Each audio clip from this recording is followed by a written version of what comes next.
மழை காலங்களில் தீவாக மாறும் கிராமம். சுகாதாரமற்ற குடிநீரால் பொதுமக்கள் பாதிப்பு. உயிர்களை காவு வாங்க காத்திருக்கும் ரயில்வே சுரங்க பாலம். கண்டு கொள்ளாத அரசு அதிகாரிகள். தேர்தலை புறக்கணிக்கும் கோடங்கால் கிராம மக்கள்.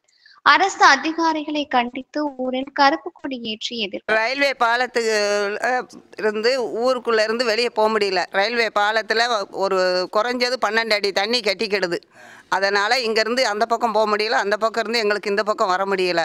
அதுக்கு மாற்றுப்பாதை தான் 5 வருஷமாக போராடுறோம். 5 வருஷத்தில் போன வருஷம் வந்து ஒரு கட்சி எம்பி வந்து அடிக்கல் நட்டினாங்க. ஆனால் அவங்க இன்னும் ரோடு போட்டு கொடுக்கல. வருஷம் 2 ஆயிடுச்சு. அதுக்கு ஒன்றும் வழி காட்டலை.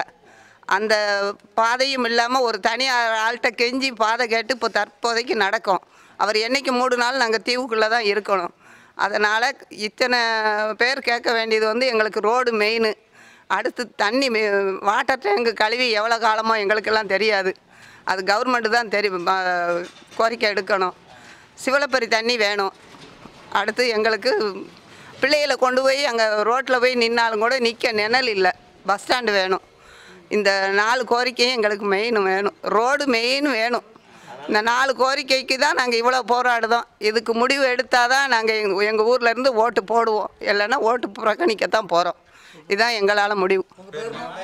எல்லம்மா. ரயில்வே பாலத்துக்கு இருந்து ஊருக்குள்ளே இருந்து வெளியே போக முடியல. ரயில்வே பாலத்தில் ஒரு குறைஞ்சது 12 அடி தண்ணி கட்டிக்கிடுது. அதனால் இங்கேருந்து அந்த பக்கம் போக முடியல, அந்த பக்கம் இருந்து எங்களுக்கு இந்த பக்கம் வர முடியல. அதுக்கு மாற்றுப்பாதை தான் 5 வருஷமாக போராடுறோம். 5 வருஷத்தில் போன வருஷம் வந்து ஒரு கட்சி எம்பி வந்து அடிக்கல் நட்டினாங்க. ஆனால் அவங்க இன்னும் ரோடு போட்டு கொடுக்கல. வருஷம் 2 ஆயிடுச்சு. அதுக்கு ஒன்றும் வழி காட்டலை. அந்த பாதையும் இல்லாமல் ஒரு தனியார் ஆள்கிட்ட கெஞ்சி பாதை கேட்டு இப்போ தற்போதைக்கு நடக்கும். அவர் என்றைக்கு மூடினாலும் நாங்கள் தீவுக்குள்ளே தான் இருக்கணும். அதனால் இத்தனை பேர் கேட்க வேண்டியது வந்து எங்களுக்கு ரோடு மெயின். அடுத்து தண்ணி வாட்டர் டேங்கு கழுவி எவ்வளோ காலமோ எங்களுக்கெல்லாம் தெரியாது. அது கவர்மெண்ட்டு தான் தெரியும். கோரிக்கை எடுக்கணும்.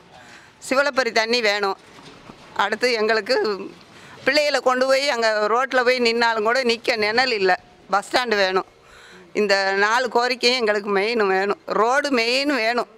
இந்த 4 கோரிக்கைக்கு தான் நாங்கள் இவ்வளோ போராடுதோம். இதுக்கு முடிவு எடுத்தால் தான் நாங்கள் எங்கள் ஊர்லேருந்து ஓட்டு போடுவோம். இல்லைன்னா ஓட்டு புறக்கணிக்கத்தான் போகிறோம்.